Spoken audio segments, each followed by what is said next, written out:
Good morning to you. Happy Sunday to you. Isn't it funny that, at least I find it funny that one of the things that prepares us the most for serious life, for unexpected events, is the thing that is the least serious to most of us. And it's called play. And life's funny sometimes, sure is. But I tell you what, nothing prepares an animal for the unexpected more than play. It is that very thing that teaches them about emotional stability, about how to use their bodies appropriately, about how to interact with other young mammals, how to submit, how to dominate, how to reverse their roles. There's nothing like play, and nothing we have ever found prepares a young group living mammal for life later when things happen that are on serious levels, on very dangerous levels, than play. Pretty cool, huh? Not a day goes by that Captain and I don't play. I try to play with my family. I even try to play with my employees, other trainers. We joke around a lot. We play around a lot. Yeah, we're serious. We're dead serious about what we do. But we always try to find play, an outlet for frustration, some sort of play. It's a testing ground where we can push one another and feel comfortable because we establish boundaries. Every day I play with Captain. I find just those moments to play with him. And I have found that it does so many things, and there's so many benefits associated with it. And I want to kind of go over some of those benefits with you today and just kind of wrap up a little bit of play for a while, and then we'll kind of get back on some serious things, then we'll come back into play again later on, because I'm never going to leave it. That's what lowers our blood pressure, what makes us live longer, what puts a smile on our face. And I'm telling you what, there's something about a smile.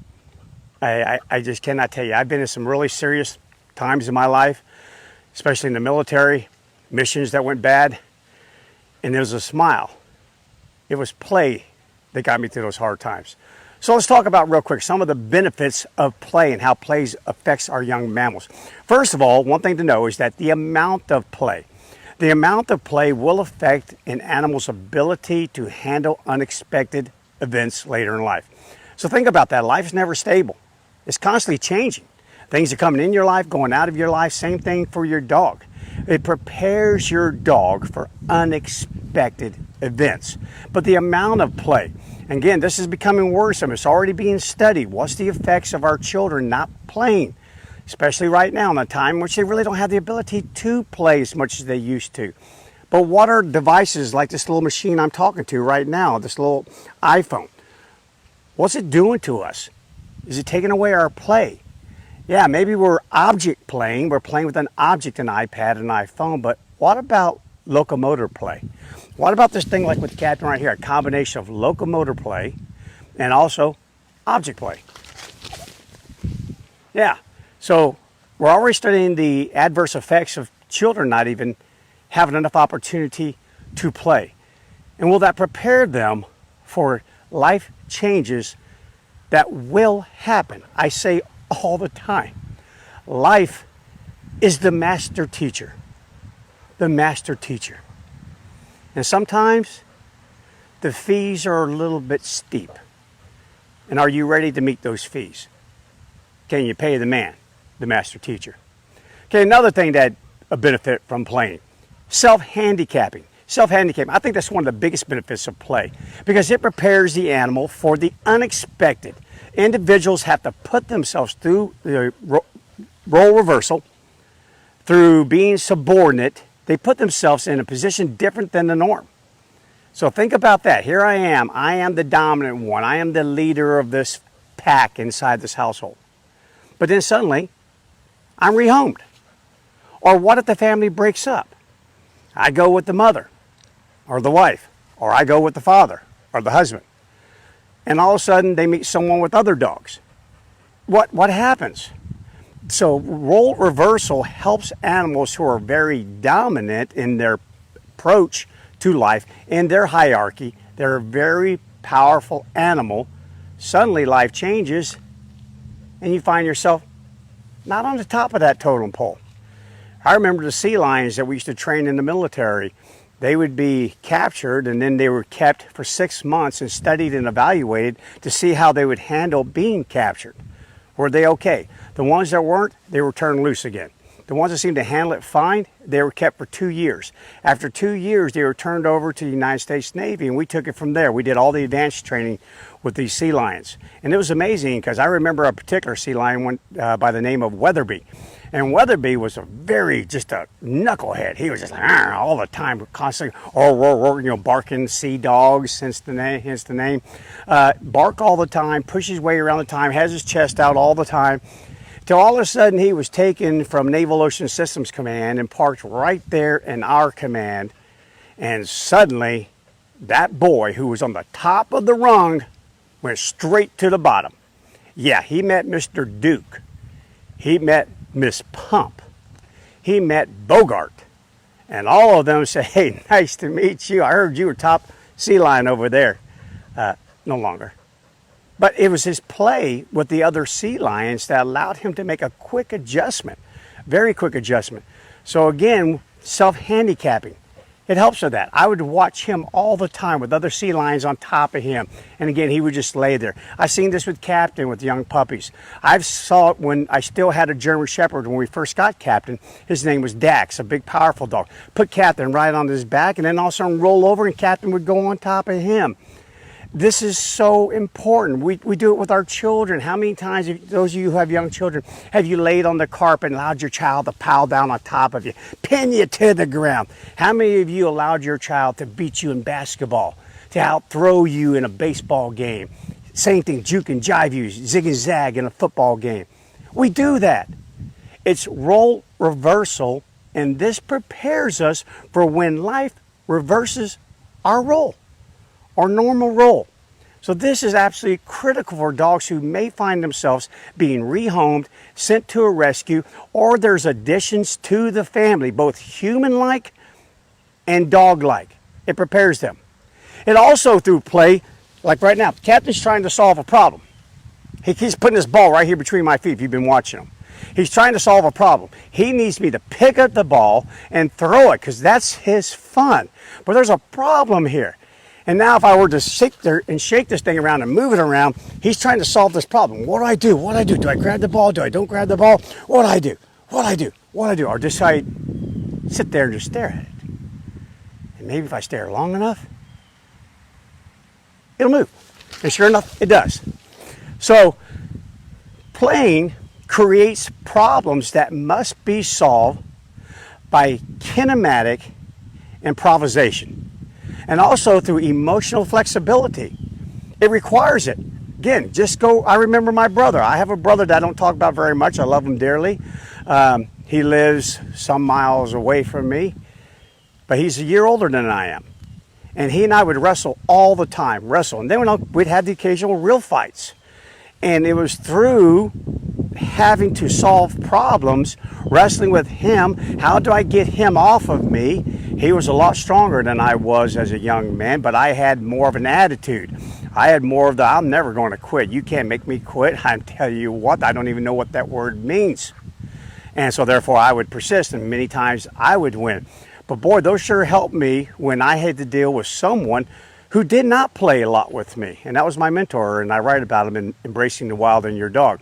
My brother had no desire for the outdoors. He cared less. So I was constantly with my mentor and being put through trials. And I'll be honest with you, it was my having to adjust physically to the demands of the Alaskan wild. Everything from a marsh to a steep mountainside to mosquitoes the size of your fist. Yeah, people think Alaskans are friendly because they're doing this all the time. No, during the month of June, you're trying to get those mosquitoes off of you. It was a tough environment, but my play with my brother and my play with my friends, having to solve those problems, get out of that sticky situation, those were the very things that helped me overcome trials. And then I can honestly and definitely say they helped me overcome trials later in life, both military, personally, professionally. Yeah, you want to take on a hard profession? I love what I do. But I'm telling you what, the pet industry can be very difficult. It's not for the faint of heart. It's not for those with thin skin. It's a highly emotionally charged industry, and it doesn't bring in a ton of money for a lot of people. So you got to be willing to stick with it and hang in there and overcome trials. And I'm telling you what, it was that problem solving as a child playing with my friends and my brother that I know definitely benefited me later. The other benefit that play has is that it allows animals that live in variable climates. Again, it prepares animals that may have to change climates. And that's drastic. I do remember moving quite often. That's what the military does to you. Take you here, park you over here, and take you here, park you over there. And just when you get comfortable here, you got to go over there. Well, if you don't feel like getting rid of your dog every single time that happens, dogs have to go from suddenly Seattle, Washington State, where it's kind of rainy like today and cloudy all the time, to suddenly to San Diego, where there are no clouds and it's always sunny, all the way over to the Midwest, and then from the Midwest down to the South. Even I had to adapt to it, and I think play helped me with that. I hate the heat. I hate the humidity. I can't stand it. And I know play help me again to deal with unexpected encounters. I didn't ask for all these moves, but I got them anyway. And does the same thing for our dogs, because the neat thing about variable climates is that they will always throw something unexpected your way. And I can tell you about that. And anyone who's lived up in the northern climates will tell you about that as well. Okay, I always left my house. I'm the consummate preparer. I prepare for everything, and I learned the hard way. You have to, because you leave your house, short sleeve shirts on, maybe a vest, got your backpack, and suddenly 4 hours later, you're in a darn blizzard. Yeah, you didn't know. They didn't have the Weather Channel back then. There was no Weather Channel. Yeah, you just went out there, and by golly, whatever came your way, it was there. But again, through play, through interaction, through locomotor play, through object exploration, then find out, what can I do with this object? Can I eat it? What can I do with it? Can I make a fire with it? Yeah, so again, and then finally, I think one of the greatest benefits of all, again, there's just so many benefits to play, is if you have more than one dog, and even if you don't have more than one dog, even if it's just your own relationship, it stabilizes the hierarchy. And I talked about that before. It's one of the number one things about play. Play allows the animal to increase their self-assessment. They learn a lot about themselves during play. Am I faster than you, or am I slower than you? Wow, you are strong. I'm not so strong. Man, you think quick on your feet. You problem solve like that. I need to pick up my game on that. Yeah, it allows for self-assessment, so that later on, if it comes down to a serious meeting, then I, knowing my capabilities versus your capabilities, may not enter into a real serious battle over any sort of object, any sort of territory, a mate, and the list goes on. It also helps to hone ritualized aggression.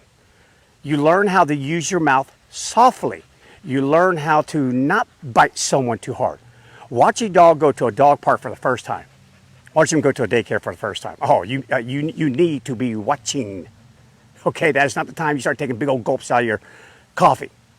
You're watching your dog, because they will invariably make a mistake, and someone will teach them, don't do that again. You bite too hard. We just had our in-laws come over to our house not too long ago, and they had that little Frenchie that I showed on Facebook Live a long time ago. His name is Sarge. Big black bowling ball of a dog. Looks like if you were to cross a black bear with a pig, I think that's what you would get. Really cool dog, confident as all get out. He was playing with Captain. Captain was playing him, doing role reversal, everything. But Captain, if you can kind of see here, he's pretty particular about that white tail of his. So I'm kind of move him over here, and maybe so you guys, there you go. You can kind of just get a little glimpse of that tail. Come on over here, cow dog. We're moving out of the darn film instead of in it. All right, buddy. So that little white tail of his, he's very particular of. You touch it, you're gone.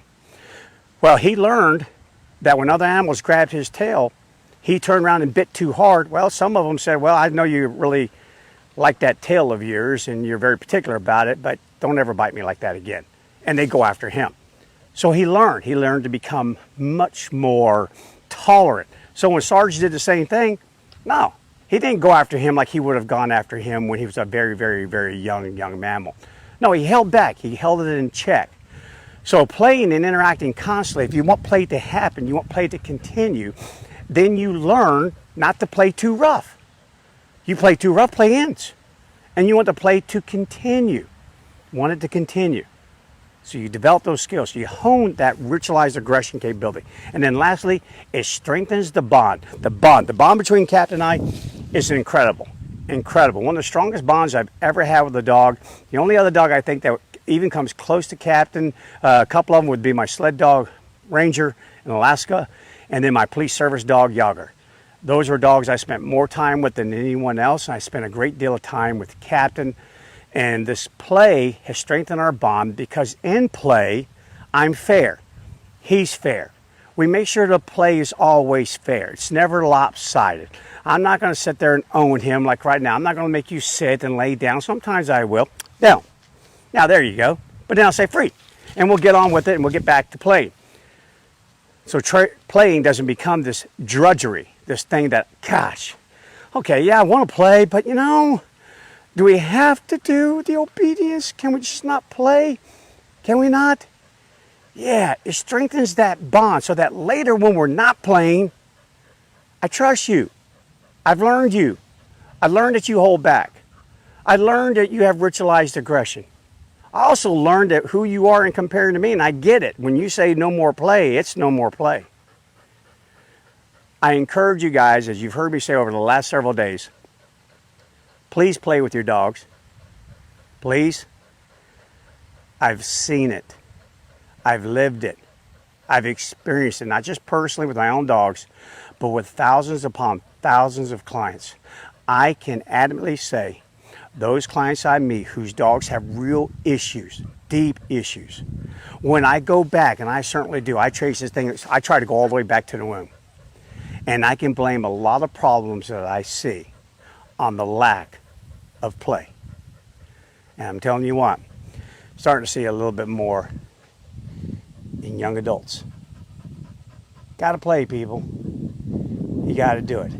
Again, life sometimes she can be a little slick, a little tricky, but she's always right. And the most important thing is play.